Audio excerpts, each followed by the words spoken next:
Welcome to Family Basics 101. I'm Dr. Bruce McClure, and as we continue our series on adults, today we will talk about adult topics and the adult topic of responsibility. Responsibility is an adult's ability to take positive actions in their personal self regarding their social, their financial, their moral, their academic, their physical, their legal, and even their own personal spiritual development. There's actually a disorder called the responsibility deficit disorder, although it is not really found in the Diagnostic and Statistic Manual, but it's really found more in the life and the behaviors of people, to where there's actually a responsibility deficit, or better defined, the inability or the refusal of an individual as an adult to own and to take responsibility for his or her personal behaviors. The best way to define responsibility is to first talk about what irresponsibility means and what that looks like. Irresponsibility is the refusal to embrace the fact that it is the choices one makes in life, in the here and now, that drives one's future much more than what happened to an individual or didn't happen to them in the past.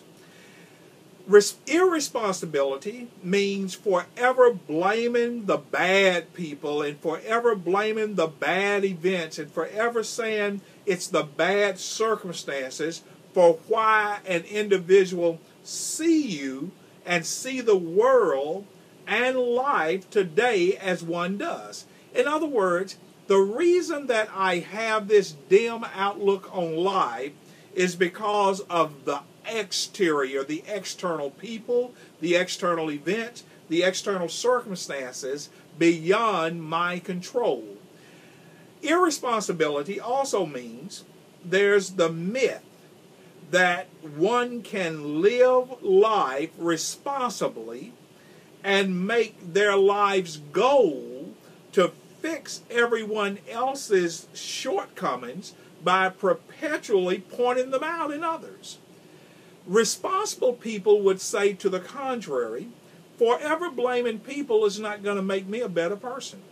Responsible people would say, the reality is, me pointing out every shortcoming and every ineptness in the lives of everybody does not make me a responsible person. It makes me a person that's acutely aware of everybody else, but it does not address me making myself more productive in this environment I'm in. Irresponsibility says denying that what one determines inside of oneself in the mind of self has anything to do with becoming successful or failure in life. In other words, what I think, what I believe, what I conclude inside of me, irresponsibility says, has nothing to do with whether I'm a success or a failure. Responsible people, on the other hand, will say, how I think, how I perceive life, and how I approach reality is going to be, to a larger degree than not, the determiner of whether I'm successful as an individual or whether I'm a failure. There are several feelings that are traits of individuals who are responsible, contrasted to those of people who are irresponsible. Responsible people appear to be happy, and their happiness is not driven by life circumstances. Responsible people are more optimistic, yet not being naive about the reality of their lives' circumstances. Responsible people are individuals who have made up their minds not to live a life as a perpetual victim needing to be rescued. Responsible people are people who are not allowing events to move them into a bitter rage or just perpetual anger. So responsible people understand that consequences are a part of growth into becoming a more responsible person. So the consequences, because of the shortcomings of life, responsible people say, I've got to own that.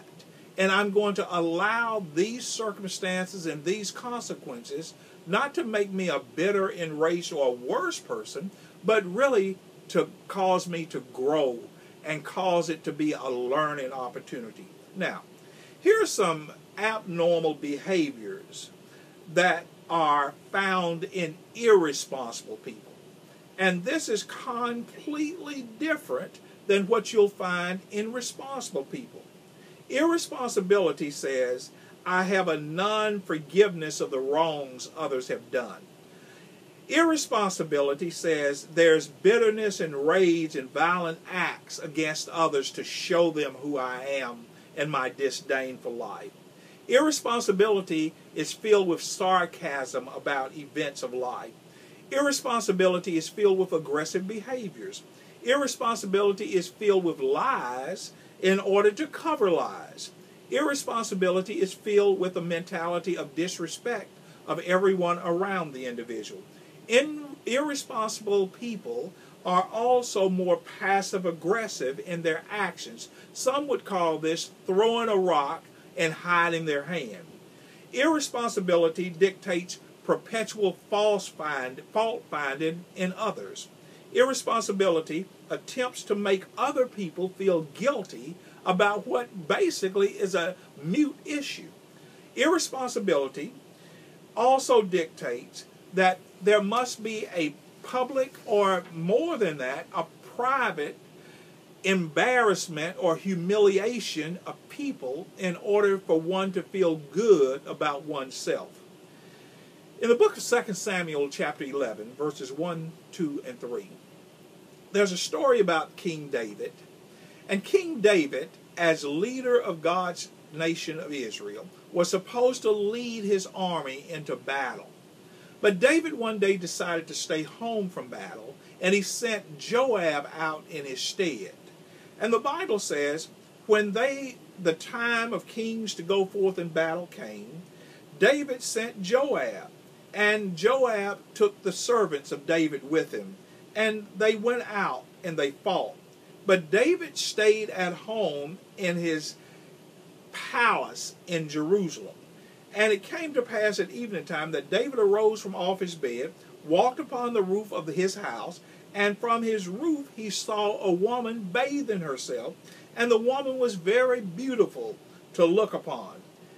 Here's the problem.